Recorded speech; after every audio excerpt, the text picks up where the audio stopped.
दोस्तों जैन, मैं हूं शम्स तबरेज और आप देख रहे हैं टाइम्स मेल।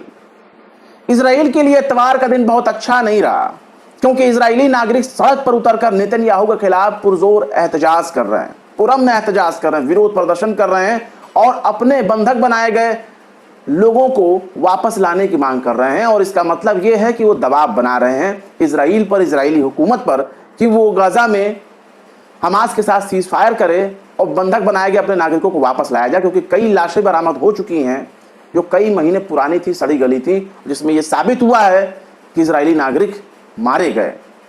किसके जरिए मारे गए इस बारे में कहने की जरूरत नहीं है, लेकिन मारे गए।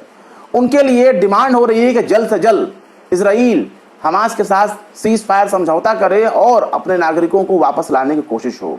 लेकिन ऐसा होता नजर नहीं आ रहा, क्योंकि सीज फायर तो बस एक जुमला है। असल मकसद तो गाजा पर कब्जा करना है, जो तकरीबन पूरा हो चुका है, मुकम्मल हो चुका है। बस एक बार अगर फलस्तीनी वहां से गायब हो जाएं, गाजा छोड़कर किसी दूसरे इलाके में चले जाएं, या कोई देश उनको तस्लीम करने के लिए सामने आ जाए, तो पूरे गाजा पर ही वो अपना ऐलान कर देगा कि भाई गाजा आज से हमारा है। बाकी अंधक बंधक ये सब तो बस एक तमाशा है दुनिया को दिखाने के लिए। लेकिन एक खबर यह भी सामने आई है कि अल जबालिया कैंप पर जिस वक्त इजरायली सेना ने हमला किया, इजरायली एयर स्ट्राइक कर रहा था और जमीन से इजरायली सेना अल जबालिया कैंप में घुस करके नरसंहार कर रही थी, उस वक्त हमास के मिलिट्री ब्रिगेड अल कस्साम ने एक बड़ा कांड कर दिया। और वो कांड ये कर दिया है कि कई इजरायली सैनिकों को उसने पकड़ लिया। नंबर सामने नहीं आए हैं, लेकिन अलग अलग मीडिया रिपोर्ट्स के जरिए कयास लगाया जा रहा है कि कम से कम दर्जनों ऐसे सैनिक हैं जिनको हमास ने पकड़ लिया है।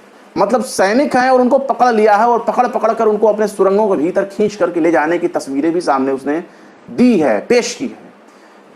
लेकिन इजराइल इस घटना को मानने से इनकार कर रहा है। हमास ये कह रहा है कि उसने बहुत से सैनिकों को गिरफ्तार कर लिया, पकड़ लिया, कई सैनिकों को उसने मार गिराया और कई सैनिक जख्मी होकर तड़पते नजर आए, जिनको इजरायली सेना लेकर के वापस गई। लेकिन इजराइल इस वारदात को मानने से इनकार कर रहा है। वो नहीं मान रहा है कि उसकी सेना के साथ ऐसा हो सकता है, क्योंकि उसकी नज़र में उसकी सेना सुपर पावर है और एक सुपर पावर सेना को इस तरह से कोई पकड़ कर नहीं ले जा सकता। हाँ, ये बात अलग है कि इसी सुपर पावर सेना के होते हुए 7 अक्टूबर की घटना हो गई। इसी सुपर पावर सेना के होते हुए 7 अक्टूबर के दिन हमास के लड़ाकों ने इजराइल के भीतर घुसकर इजरायली सेना को उसकी हैसियत बताई, और इसी सुपर पावर सेना के रहते हुए 250 नागरिकों को इजराइल के भीतर से खींच करके गाजा में लाने वाला यही हमास था। और इसी सुपर पावर सेना के, इसी सुपर पावर देश के, इसी super power intelligence agency Mossad के होते हुए किसी को जानकारी नहीं मिल पाई कि 7 अक्टूबर की वारदात भी होने वाली है, और 250 बंधकों को बनाकर, बंधकों को खींचकर गाजा में लाने वाले सुपर पावर देश मुंह ताकते रह गए और 250 बंधक गाजा के भीतर पहुंच गए। हालांकि इस घटना के बाद, यानी ये जो अल जबालिया कैंप के भीतर सुरंग में खींच करके इजरायली सैनिकों को हमास के लड़ाके ले जा रहे हैं, अल कस्साम ब्रिगेड के लड़ाके ले जा रहे हैं, इस घटना की वारदात से इजराइल ने इनकार किया। वो मानने को तैयार नहीं कि नहीं, उनकी सेना के साथ ऐसा कुछ हो सकता है। लेकिन सबूत के तौर पर अल कस्साम ब्रिगेड ने सैनिकों के जैकेट, उनकी वर्दियां, उनके जूते, उनके हेलमेट और उनकी बंदूकें सोशल मीडिया पर शेयर किया है, इंटरनेट पर वायरल किया है, और ये बताया है कि वो जो कुछ भी बता रहा है वो सबूत के साथ बता रहा है। यानी एक हमास की तरफ से कंफर्म किया गया है कि उसने पकड़ा है, लेकिन इजराइल मानने से इनकार कर रहा है। वहीं दूसरी तरफ हमास ने एक और काम भी किया। उसने तेल अवीव तक मारक करने वाले रॉकेट दागे हैं। गाजा के भीतर से हमास ने तकरीबन 8, जिनकी तादाद बताई जा रही है कि उसने 8 रॉकेट जो हैं तेल अवीव शहर पर दागे हैं, और गाजा सेंटर में जाकर के वो रॉकेट गिरे हैं। 3 रॉकेटों को आयरन डोम ने रोक लिया, लेकिन जो 5 रॉकेट हैं उनको रोकने में आयरन डोम नाकाम साबित हुआ, उन्हें रोक नहीं पाया। लेकिन इस हमले से कोई बहुत बड़ी तबाही की बात नहीं कही जा रही इजरायली मीडिया के जरिए। हालांकि ये बात समझ से परे है कि यही इजरायली मीडिया ये भी दिखा रही है कि एक रॉकेट जो है वो खुले मैदान में जाकर के गिरा है, और जहां एक बहुत बड़ा गड्ढा बन गया है, जो ये बताने के लिए काफ़ी है कि हमास के पास अब कुछ ऐसे हथियार आने शुरू हो गए हैं जिनके ज़रिए वो 100 किलोमीटर से ज़्यादा लंबी दूरी के मिसाइल वो दाग सकता है, रॉकेट वो दाग सकता है। ये होममेड रॉकेट हुआ करते थे अब तक, लेकिन शायद अब इनको हथियारों की सप्लाई मिलने लगी है, जो इनके अलग अलग देशों के जरिए बिना नाम जाहिर किए हुए जो इनको हथियार मिलते हैं, उन देशों की तरफ से शायद मदद को बढ़ा दिया गया है और अब इस मामले में कोशिश ज़्यादा होने लगी है, लंबी दूरी की मिसाइल उनके रॉकेट उनके हाथ में आने लगे हैं।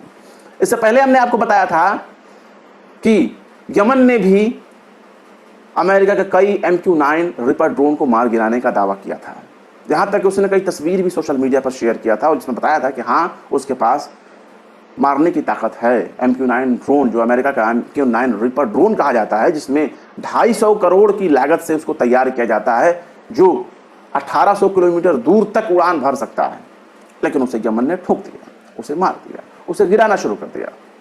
इसके साथ ही अमेरिकी अधिकारियों की भी ये चिंता आपके सामने हमने जाहिर करके बताया था कि कैसे अमेरिकी अधिकारी इस बात से परेशान हैं कि यमन के हूथियों के पास अब ऐसे हथियार भी, ऐसे ताकत भी मौजूद हो गई है जो मेडिटेरियन सी तक हमला कर सकते हैं। यानी मेडिटेरियन सी वो जगह है जो ब्रिटेन और अमेरिका के लिए बिल्कुल फिक्स हो चुका है कि वहां वो अपने युद्धपोत ले जाकर के खड़ा करेगा, जंगी बेड़ा ले जाकर खड़ा करेगा और जो भी आसमान से फायर किया गया या समंदर के जरिए जो हमला किया जाएगा इजराइल के ऊपर, उनको ब्रिटेन और अमेरिका के युद्धपोत रोक देंगे। कई बड़े हमलों को भी अमेरिका के युद्धपोत और ब्रिटेन के युद्धपोत ने नाकाम किया है, जंगी जहाज ने नाकाम किया है।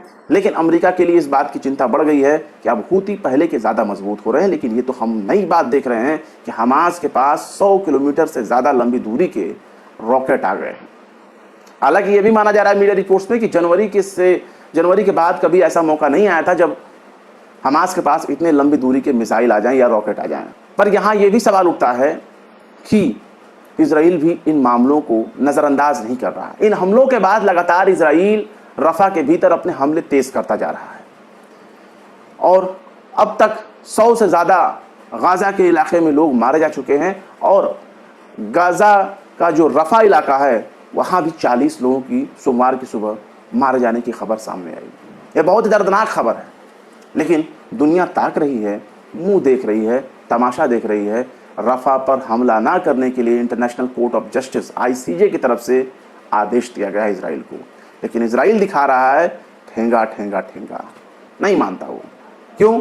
उसके ऊपर अमेरिका का हाथ है, सबसे बड़े माई बाप का हाथ है। उसे रोकने की हिम्मत आखिर किसमें हो सकती है? अरब के देश झुंझुना लेकर हिला रहे हैं और समझा रहे हैं कि यही हमारा झुंझुना है।